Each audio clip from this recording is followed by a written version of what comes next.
Hello, welcome to Encounter Campus Ministry. My name is Nathan. My name is Maggie Lumpman, and where you learn how to follow Jesus and have a fantastic time. We're about to kick it off to our worship pastor, so let's go ahead and get ready, stand to our feet. We're going to worship the Lord. The online experience begins right now.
And tell them what you did on your day off today.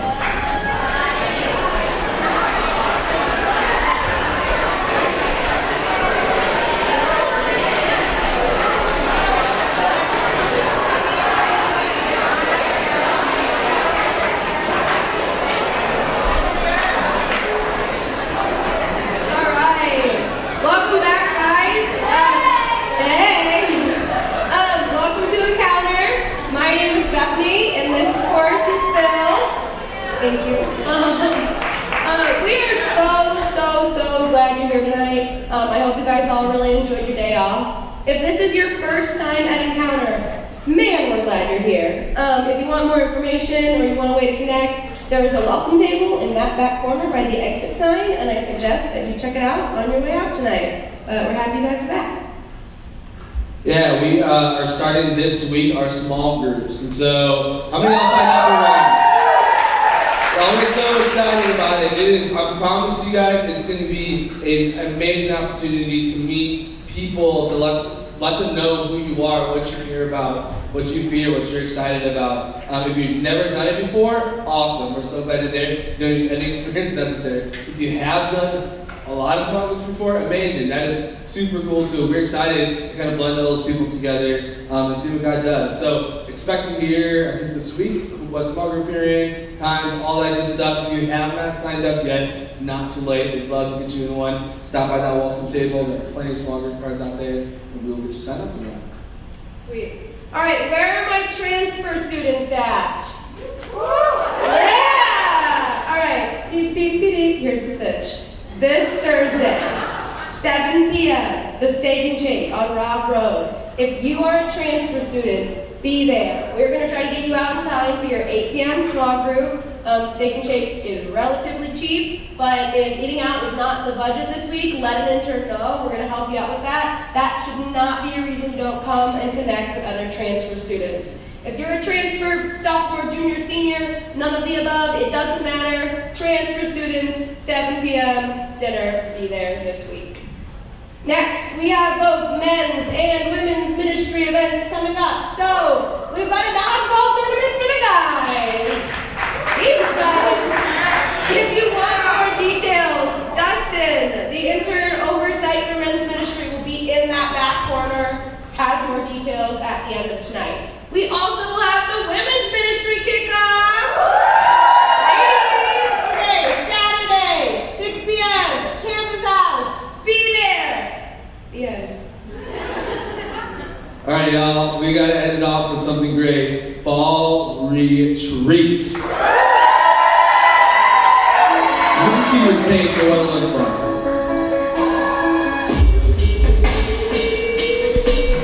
Yeah.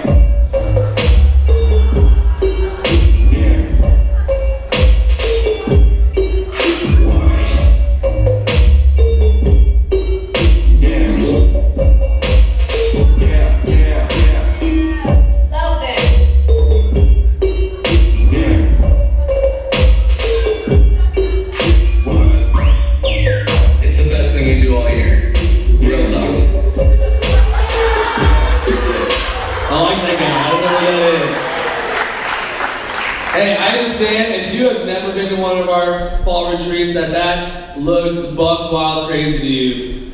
And it is a little buck wild crazy. We want to invite you into that craziness. Here's the lowdown about what fall retreat is. We go to a camp out in the middle of nowhere, Clinton, Illinois. It is the best way to get away from the stresses of school, the stresses your parents are putting on you, and many other things you have going on in your life. We're in the middle of nowhere. The stars, incredible. This photo was not fabricated. Like, this is legit what campfire looks like at fall retreat. We get to worship together. We get to hear some amazing teaching. We get together in small groups, other different small groups. You get to know more and different people. And you can put on a color team, which you're going to be with all week and wear crazy clothes. And y'all, here's what I'm promising you. You are going to leave that week, if you come with us, if you trust us, take a leap of faith, you are going to leave that week changed in some way. You might meet a friend you've never met before. You might encounter Jesus in one of the realest, deepest ways you've never had before. You might get baptized. I promise you, if you trust us, you will come back changed in some way.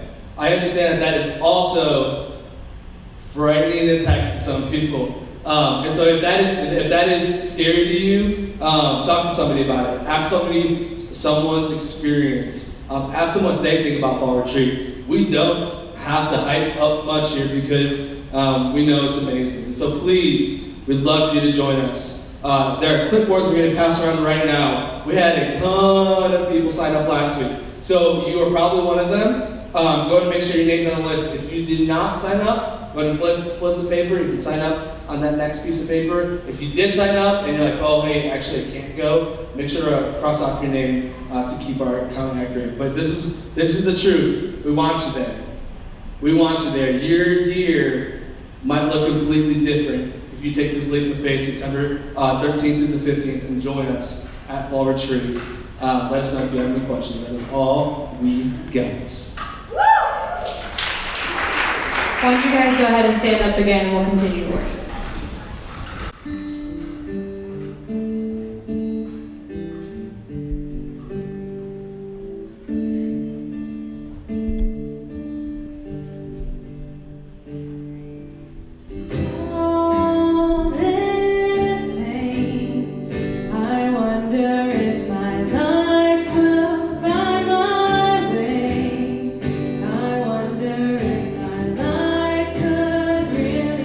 Change.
do make beautiful things, not just out of dust, but out of who we are and out of our lives, whether they're messy or clean or anywhere in between.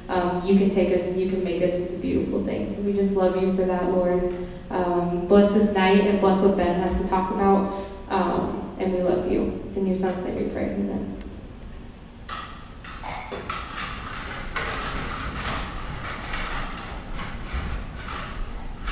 If you've been around the last couple of weeks, you've been with us on our beginning of the year journey into this word dwell and what that means. And we started off on week 1 talking about how God is a with us God. He's always been dwelling with us. That's what he chooses to put himself where we're at. That's just part of his character. It's not a question of if, it's always. It's through our whole narrative of Scripture. God's with us. That was week 1. Last week we talked about how we are a with each other kind of people. That God's commands were to love the Lord your God with all your heart, soul, mind, and strength. But the follow-up command that overlaps it and is woven together with it is that you're to love your neighbor as yourself. That those two things are together. Loving God and love your neighbor. Love your God and love your neighbor. Those two things are woven into one fabric. That's what we talked about last week. Tonight, I want to talk about what it means for us to dwell with God. That's the third part. It's only 3. 3 of 3 tonight. Love God by dwelling with him in his spaces. That's where we're at. So I want to start off tonight with one of my favorite scriptures of all time. I'm a word guy. I'm a visual person. And so this verse is something that has been incredibly meaningful for me my whole life, I think. Okay? This is it. Jeremiah 17. It's this.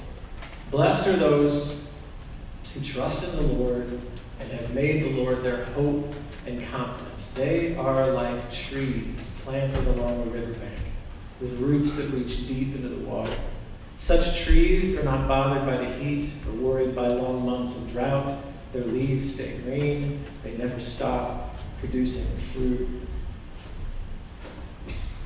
You catch the imagery there? I mean, it's a picture that it's painting for you in that verse, and that's what I love about it.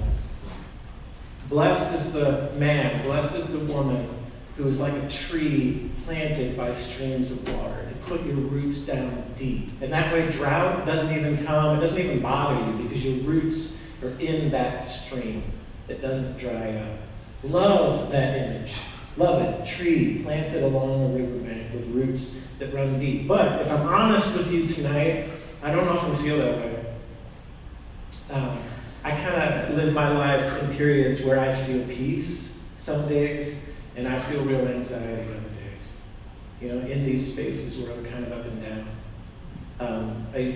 If you don't know me, I have 6 kids, okay? All the way from college to kindergarten. Love what I do within ministry, but ministry is messy. Family, messy. Life and people, if you haven't figured this out yet, are pretty messy. None of that's clean. And so in that space, sometimes I find myself, without meaning to, waking up at 4 o'clock in the morning and not knowing why I'm awake. And my mind is racing with stuff that needs to get done. And I'm like, God, what's going on? What's going on in my brain right now? And suddenly I realized that there were all these things that were happening during my day that I never really spent time unpacking internally, that I never really spent time packing with the Lord. And my brain, in the middle of the night, is like, oh, let's talk. Let's talk about all this stuff that you were ignoring through the day. And suddenly I'm awake, and it takes me a long time with God in that moment being like, help me sort, help me unpack, help me trust, help me know what I'm doing right now. I should not be in a space where my brain has to wake me up at 4 o'clock in the morning to do that. It's not healthy. I want to be this image. I want to be a tree planted by a stream of water that sends its roots deep, that is not bothered by drought, that relays a picture of peace. Sometimes I'm that. Sometimes I'm not. And if I had to make a guess about you, I would say that many of you understand what I'm talking about. Because statistics say that you know exactly what I mean when I say that. Gen Z is who you are. And Gen Z, I went through and did some studying about you the past couple of weeks. I read some really interesting statistics. One of them was in a study done by Time magazine. I believe that this one was maybe it was the end of 2018. I don't remember exactly. But the Time Magazine article, yes, October 2018, said, and I quote, that stress levels among all generations are rising, but this is especially true of Gen Z. Members of Gen Z, people ages 15 to 21, report the worst mental health of any generation included in the APA's annual Stress in America report. Congratulations. You guys passed that test with flying colors. Highest. You got the highest marks. On a bright note, same study, though your generation is feeling more anxiety than most others, you are the most likely to want help and to get help for that, which is good. And you're an optimistic generation. 72% of the respondents said that they are hopeful about the future. I read a different article about specifically college student Gen Z people, and in that article, they were asking, you could respond with more than one answer, but in that article they were asking the question to college students, to you, what stresses you out? And this was their response. What stresses you out? And again, the percentages are the way they are because you could answer for more than one. But they responded with balancing life, balancing work, balancing academics, 74% that said that was a leading source. Academic pressure, future career and professional goals, self-imposed pressure to succeed, navigating the social scene, all of these things, sources of anxiety for your generation according to this. Now here's the interesting one to me, because the follow-up question to that in this article was, what do college students believe that they need that would help? Interesting. Here were your answers. 79% said a stronger sense of community. 47% said they wanted more individual attention to personal needs and goals. The other 47% on there is more counseling. 37% wanted more mentors. Can I tell you guys, this is a wide open door for the gospel in your generation. Okay? Anxiety is something that you understand. Okay? Lack of peace is something that you understand. But what I want to tell you is a group of people, a body of believers who love each other well and have authentic community, something I believe that you were designed for by the creator of the universe. It exists. It can exist in this space, which is a beautiful, beautiful thing. So, this leads me to a grand question, which is like, does following Jesus impact this in any way? Yes. Yes, it does. Does Jesus ever give us any instructions on what it means to casting all our cares on him? Or as to the psalmist, like as to what the psalmist said, be still and know that I am God. Yeah, that's exactly where we're headed tonight. Okay? So, we're going to dive into John 15. I don't normally have you guys do this, but I'm going to have you stand as I read the text tonight. Make sure I still have your attention. Okay? So, stand with me through what we're going to read in John 15. This is Jesus talking. He said, I am the true grapevine, and my Father is the gardener. He cuts off every branch in mine that doesn't produce fruit, and he prunes the branches that do bear fruit so they'll produce even more. You've already been pruned and purified by the message I have given you. Now you'll see all these different words remain in here in a different color. I've done this in a different color because whenever you're reading the Bible, repetition is important. Repetition signifies something that you should be paying attention to, and there's a whole lot of it in this passage. I want you to draw your attention to that. And it starts right here. Remain in me. I will remain in you. For a branch cannot produce fruit if it is severed from the vine, and you cannot be fruitful unless you remain in me. Yes, I am the vine, you are the branches. Those who remain in me, and I in them, will produce much fruit. For apart from me, you can do nothing. Anyone who does not remain in me is thrown away like a useless branch and withers. Such branches are gathered into a pile to be burned. But if you remain in me, my words remain in you. You may ask for anything you want, and it will be granted. When you produce much fruit, you are my true disciples. This brings great glory to my Father. I have loved you, even as the Father has loved me. Remain in my love. When you obey my commandments, you remain in my love, just as I obey my Father's commandments and remain in his love. I told you these things so you'll be filled with joy. Yes, your joy will overflow. John 15, 1 through 11. You can have a seat. All right, so Did you notice any repetition in the passage? Yes, you did, because I highlighted it in orange. Okay? The word. So, in case you're unfamiliar, the Bible is written in multiple languages. The Old Testament in Hebrew and Aramaic, and the New Testament in Greek. And so, when you translate something, it's a difficult task because the Greeks have words for things that we don't have words for, or we might have multiple words where they only have one, or vice versa. In the Greek, in this particular passage, the word meno is what you saw repeated over and over and over again. Remain in me, remain in me, remain in me, remain in me. Different translations handle that differently. Okay, not all of them use the word remain. The NIV, NLT, Amplified all use remain. The ESV says abide. But if you look at this word, you will see that it's pretty rich in its meaning. Abide, continue, dwell, endure, be present, remain. I threw this verse in the bottom just so you could see it. And this is just a normal, everyday thing. Okay, Jesus and a couple of disciples were talking to him, and the two disciples said, hey, where are you staying? Which is the word meno. And he replied, they went with him to the place where he was staying, and they remained with him the rest of the day. All that same word, okay? We would use that same word, and again, I'm not trying to make this too academic. I just want you to understand this is an average, everyday word. Where if in conversation you were like, hey, I just moved in a couple of weeks ago, I'm an ISU student, and I said, hey, where are you staying? Where are you living? Where'd you put your stuff? That's that word, okay? Where are you at right now? Where are you dwelling? Where are you tarrying? Where are you remaining? Where are you at? Where's your home?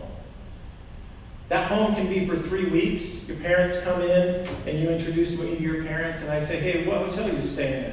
I'm using that same word, that exact same word to understand. Where are you dwelling? Where are you staying? Where are you tarrying? What do you call home right now? Now that's important because when we look back at that whole passage, Jesus is using that word over and over and over again. Stay with me. Dwell with me. Remain in me. Abide in me. Those are all synonyms to him. Stay. Choose me. Choose me is the place where you're at right now. Apart from me, you can do nothing. So remain in me. Abide with me. Stay with me. Dwell with me. So any of you people who like to camp? Camping people? Most of you are indoorsy. All right, that's okay. I get it. I brought for show and tell tonight this little beauty right here. I had been camping for a while. I'm using a really junky tent to do it, which created some really bad experiences. And so I decided to invest in this thing, which I love dearly. And this thing has been on adventures with me for I don't even know how long. I love this tent. Okay? It has, I could talk for a really long time on this, and I won't. I'll make it short. But like I used to go out to Colorado every summer with dudes to the mountains. And so I've sat in this tent and watch the sunrise over mountains. I've watched mountain goats come in and try to eat stuff out of our packs. I've been worried about bears coming into this tent. Hasn't happened yet. I'm pretty happy about that so far. Just 3 or 4 weeks ago, some of my boys went up with me to the border lakes in between Canada and Minnesota, and we were in this tent and another one. We weren't all in this one tent. We were on this little island on just the most beautiful night you could possibly imagine. The moon was so bright that we could walk around without flashlights and you could see your shadow from the moon. Just absolutely pristine and gorgeous. I love this thing. I have learned some lessons, though. Maybe you can, this is a sideline, it's a complete tangent on my night tonight, but maybe you can learn some lessons about where you put your tent. Because the first time I ever learned a bad lesson about where to put my tent was with a group of guys from Encounter. We went down to a place in Missouri where we were doing some canoeing and rock climbing and stuff, and I took this exact tent with me. And they had all these different pine trees, and in the elevation that was there was a little bowl that had pine needles and stuff in it. It looked so comfortable. It just like a pre-made bed waiting for you to sleep on it. And it was the exact size of this tent. So I was like, just put it right down there, okay? And it was perfect. We went to bed. It was like you feel like you're sleeping on a mattress and not on hard earth. But that night it started raining. And the fact that we were in a little recessed bowl in this stuff, as you know, the earth sort of absorbs that first layer of rain, but then it doesn't. Then it all starts running. And all of it ran into that bowl that we were camped in. And there was like 4 inches of water. I had, like a little Thermarest pad that was just floating in the tent. And along with all of our gear soaked. Sleeping bags soaked, everything soaked. I learned in that moment it matters where you put your tent. It matters a lot. Okay? I actually had that happen to me about 2 or 3 different times before I realized this is important. I need to pay attention to this. I had another friend who does a lot of camping in Missouri, and he, down there, he's very worried about flash flooding. He's like, it's great to put your tent, right down by a creek, but you'll only do that a few times because you'll realize down here that those creeks can go up by 2 or 3 feet, which can make the bank move by 15 feet and into your tent. So in the middle, you might wake up in the middle of the creek that you thought you were camping 15 feet away from. And so you'll start to learn these questions that, where I put my tent matters a little bit. But this language, the reason why I brought this as a visual reference tonight, is because this is the language that we're seeing in that passage. Jesus is saying, in week 1, I got the screen there. In week 1, we were talking about a God who puts his tent with us. That's what he chooses to do. It's a different word in John 1 when it says the word became flesh and dwelled among us. Literally, that's translated as the word became flesh and God put his tent where we were. That's what that sentence is. God put his tent where we were at. In John 15, he's returning the favor and he's saying, choose to put this with me. Please let that sink in tonight. It's the only thing I've got to tell you. You need to be able to put your tent, to dwell in the space that God is at. And we are not good, my friends, at doing that. I don't think most of us have been taught how. How in the private spaces of my own life do I put my tent where he is? What does it mean to abide in him? We're going to do it together tonight. I'm not just going to talk about it. We're actually going to do that. I'm going to help you, I hope, tonight understand a little bit more about what it means to abide in Christ. One of the times, actually, that I was in this tent with a guy named Ken in Colorado. We decided to camp. We were doing a 14er, and we decided to camp at 12,000 feet, which is right at the tree line, which we really thought was a good idea, and I would not recommend it after that whole experience, okay? A thunderstorm at 12,000 feet looks a little bit different, by the way, because stuff that's freezing on the way down hasn't melted yet. And so we were getting ready on one of the days that we were camping to start a hike, and a storm started coming over the mountain, and it was like, everybody back in your tents. And we sat in this thing. It has a rain fly, too. But we sat in this thing, and it hailed for about 30 minutes straight. And then it stopped hailing and poured for a while, and then it started hailing for like another 20 minutes. And we were having to like beat the hail off the top of the tent, because it was like just getting flatter and flatter. And when we got out, the hail was about up to here. It took 2 days for all the hail to melt where we were at. Like, unbelievable. I'm glad we had the tent. That would not have been a good day to just been out in a sleeping bag. And again, you understand in that moment that where I put my tent matters. But spiritually, where you put your tent matters. Where you abide matters. Now, I was sitting next to a nun at a conference that I was at one time.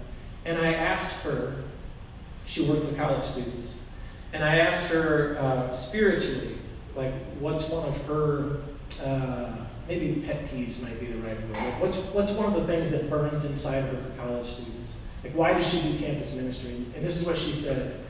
She said, students do not know spiritual practices. They haven't been taught them. She said, they understand very much that physically, if you don't take care of yourself, you're not physically going to be well. So you guys understand, like Little Caesars is great, $5 for an entire pizza, right? But you eat that breakfast, lunch, and dinner for a week, you all know what you're going to feel like. If you understand the cause and effect, you all eat that 3 meals a day for a year, you know what you're going to look like, okay? There's cause and effect that happens there.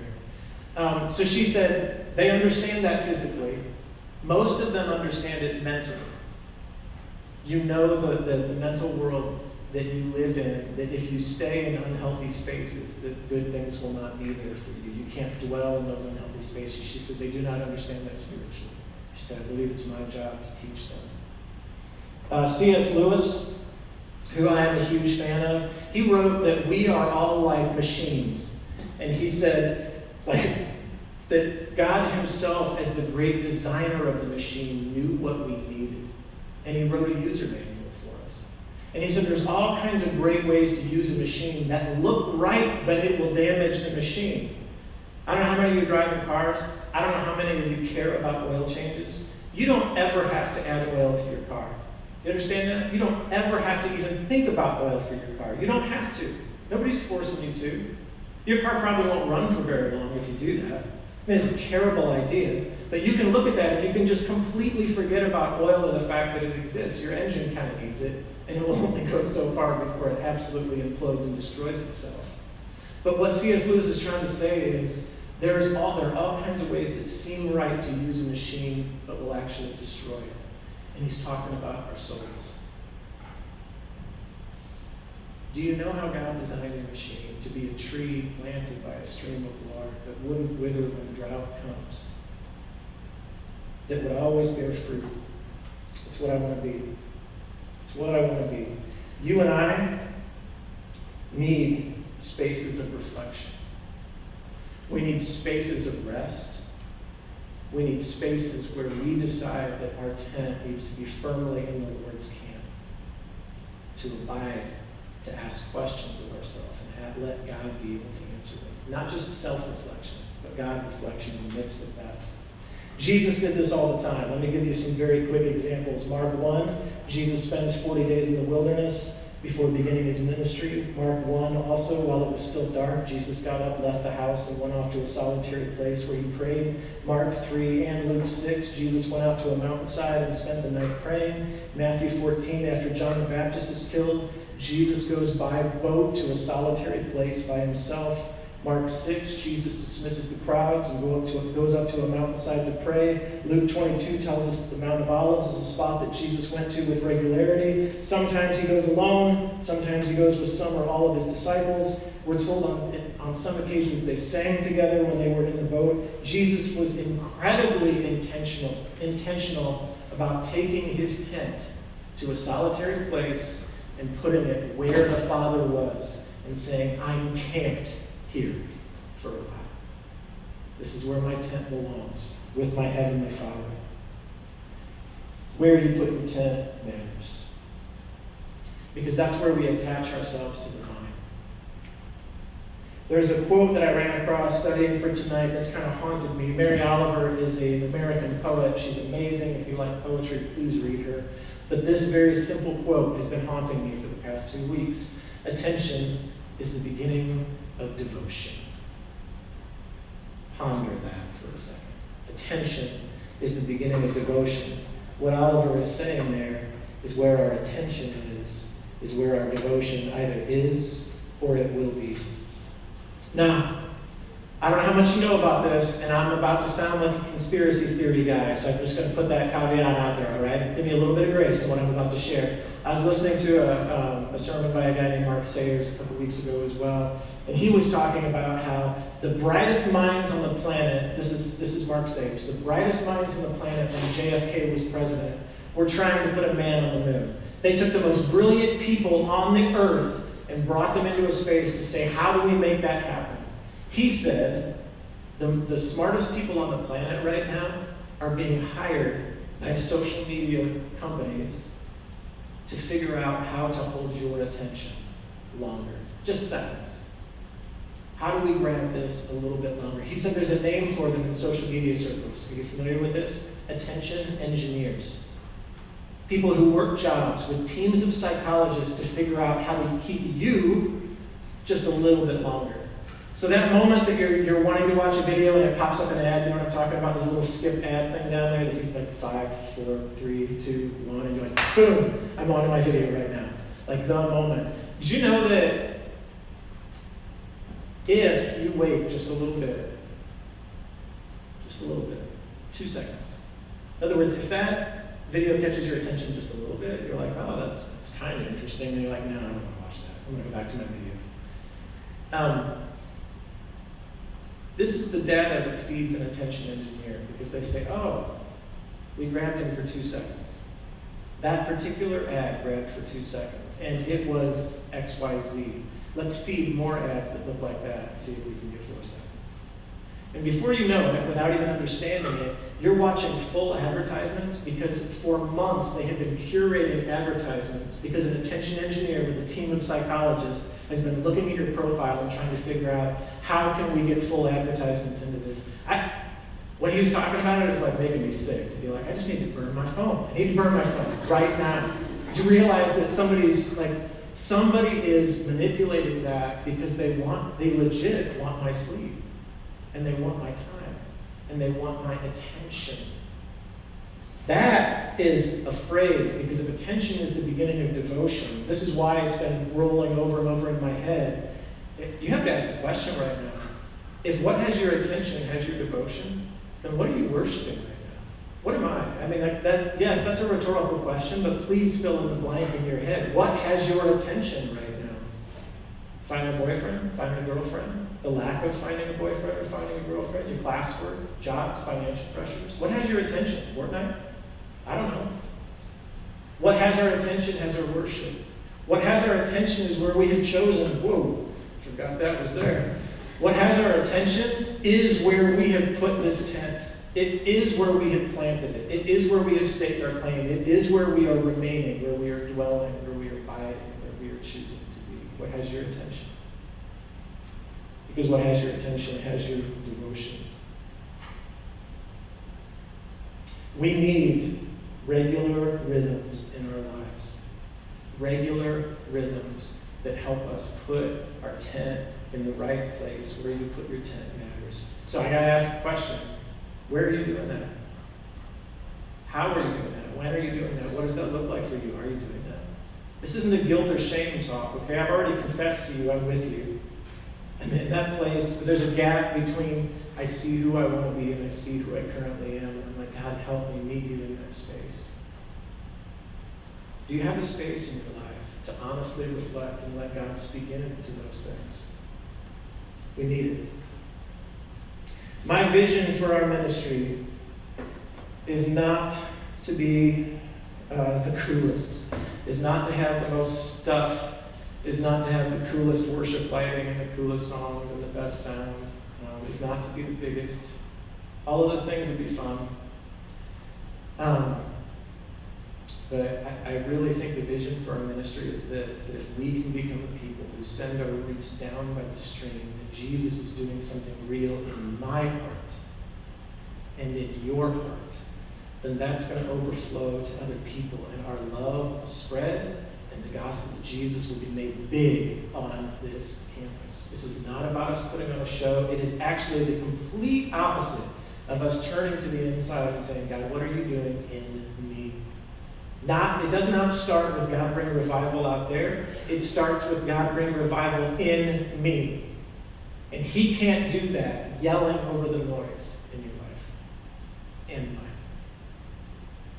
So what I want to do for the next 4 weeks is I want to teach you an old practice. We're going to try it tonight. I have no idea how this is going to go.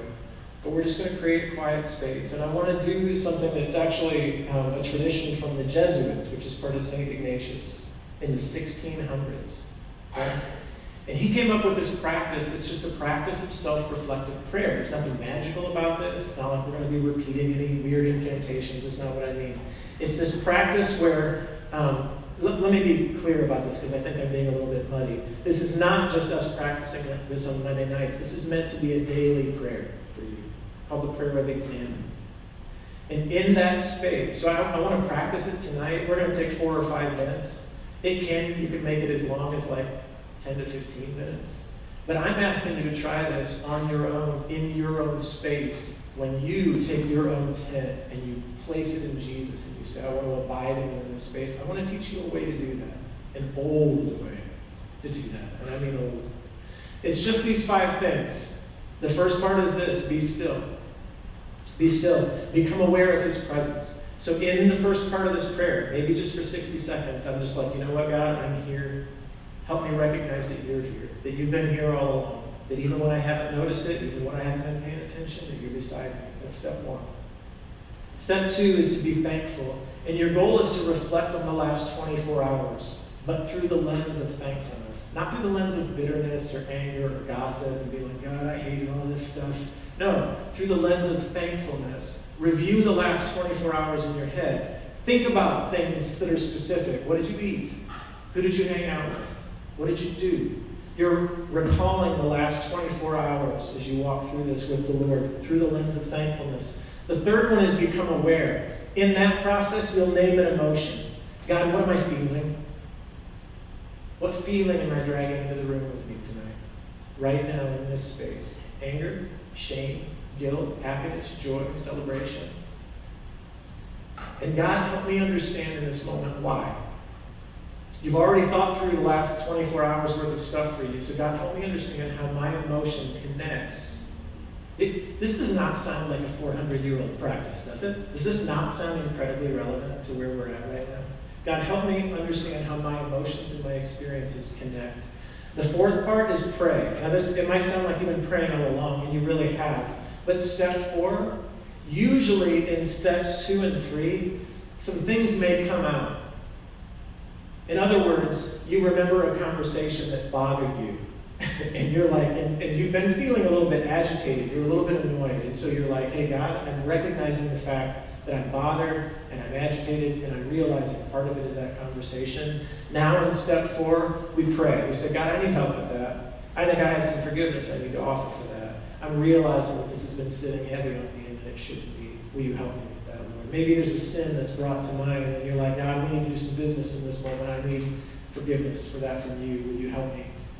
Would you help me in that, Jesus? Maybe you're realizing that there's somebody in deep need around you. That's what God brings to life through step 3. And so that part of prayer is just praying for them. God, would you bless them? Would you raise them up over the next 24 hours? Would you strengthen them? Would you help me to know what role I need to play in their life?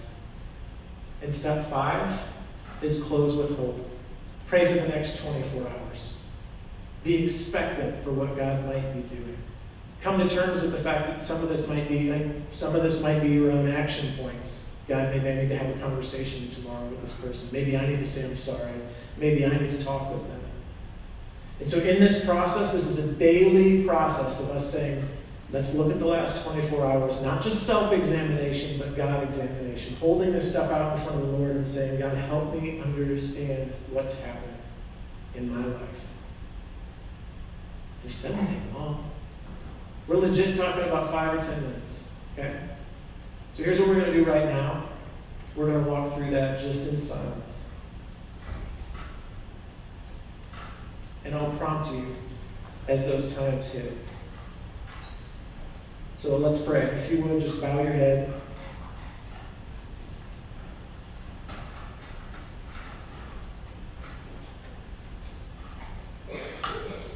Heavenly Father, help us right now to become aware of your presence, that you are with us in this moment and in this quiet. Jesus, show us that you're here with us.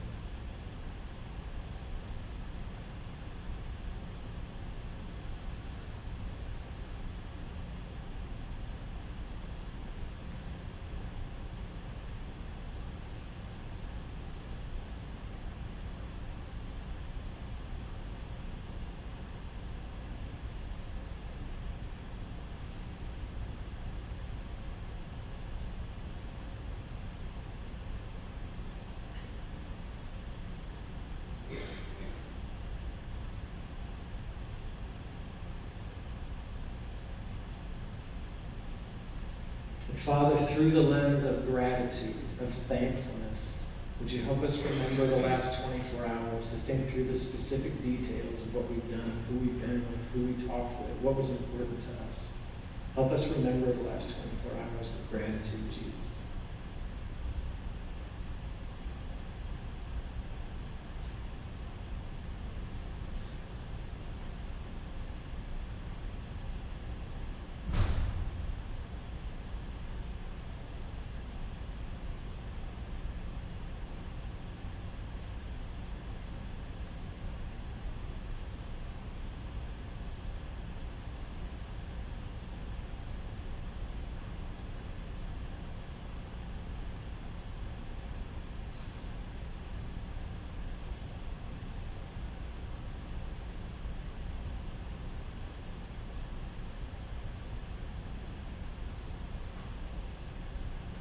Help us become aware, Lord, of our emotions. Would you help us name an emotion? What are we bringing into the room right now? Help us name that, Holy Spirit.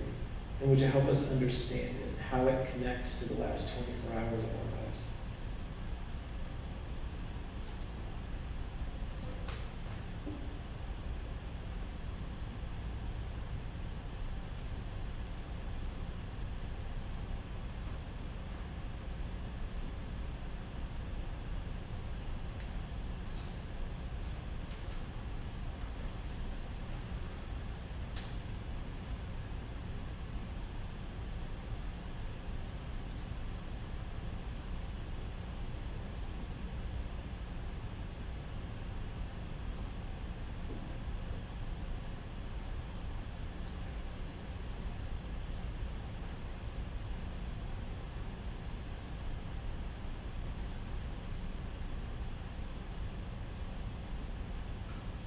Holy Spirit, would you raise just one or two things from the surface that we need, whether that's encouragement, whether it's rebuke, whether you have something you just need to speak directly to each one in the room tonight. God, I pray that in your love and in your grace and your forgiveness that you would speak, even if that truth is hard, that in your lovingness, Jesus, you bring that into the room.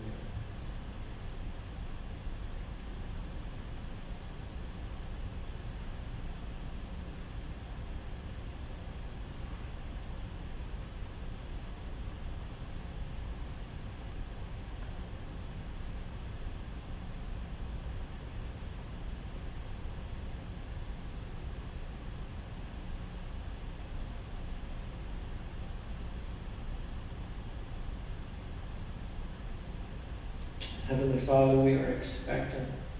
We're expectant for what's to come in the next 24 hours. I pray you'd open our eyes the way that yours are open. To the people around us we need to love, that we need to pour ourselves out to, God, the conversations we might need to have, the forgiveness that we need from other people and from you. Pray that you help us to honor you. Just thank you for your presence with us yesterday and for the coming day. That that's enough. In your name we pray.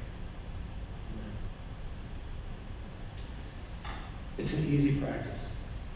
And it's a framework that once you follow a couple of times will be really intuitive to you. I've told you the past couple of weeks that on the Bible app, if you look up tonight's event, which you need to do before you leave the room because then it disappears. But I put those steps in there for you. And so you can come back to that each night this week, each morning this week, whenever you want to do that, and you can look through that and say, okay, God, this is a good practice. This is one easy, tangible way to put your tent where He is. I only talked really about one section of that passage, but there are others there too. There are warnings in there that we can't pretend. Either you are attached to that vine or you are not. It doesn't matter how healthy you try to make yourself look. Without being plugged into that vine, we are dead. We are dead branches that are not connected to the tree. There's a warning that sits in there. You were not built, you were not wired to be ripped off of that tree. Your user manual says so.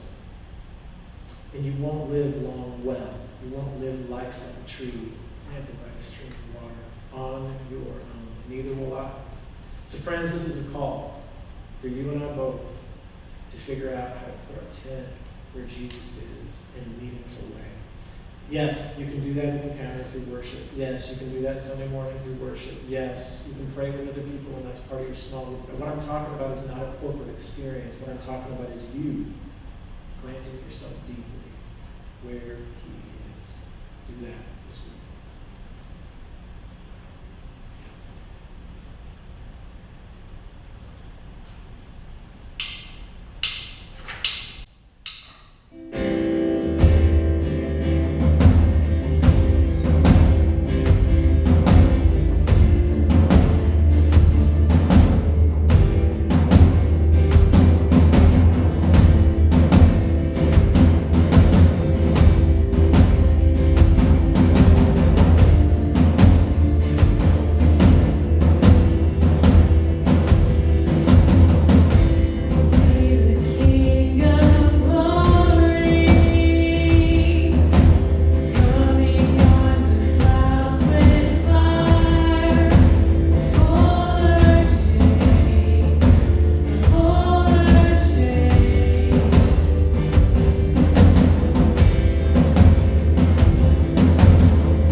Teach me some melodious sonnet,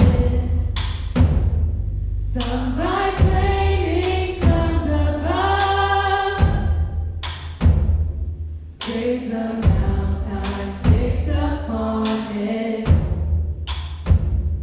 mount of God's unchanging love.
Son for us. Help us to dwell where you are. We love you. Well, guys, that's the end of tonight. Thank you so much for coming. If you guys want to hang out at the campus house later, I'm sure that there are some games around. And yeah, we'll see you next week.